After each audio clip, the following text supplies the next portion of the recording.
In 1880, a tornado devastated Marshfield, Missouri.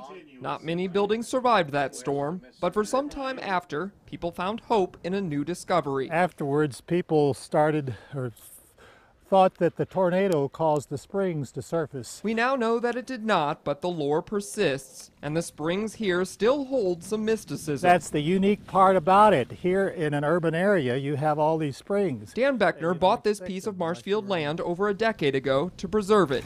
He didn't expect what he found. One of the origins of the Niangua River. This is the headwaters for the Niangua River. Actually, it's the West Fork of the Niangua River. And a major part of his history. But this is the biggest spring. The Burford Spring, named after William Burford, was hidden here in what's now called Hidden Waters Park. It was a wonderful discovery. Beckner is his descendant. And I'm sure my great-great-grandfather is up there being very proud. Burford once owned this land. He donated it to the city.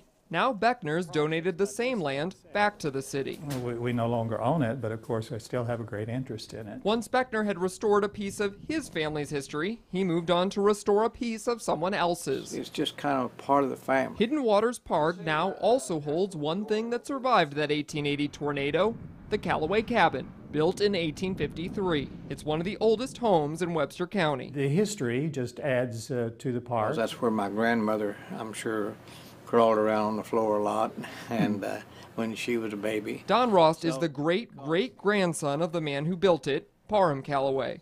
Callaway had 13 kids that once lived here, including Rost's great-grandfather, John. This right here is John.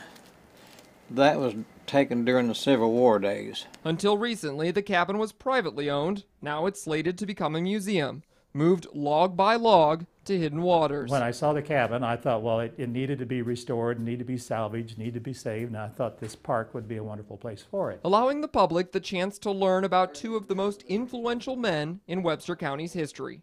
In Webster County, Doug Magditch, KSPR News.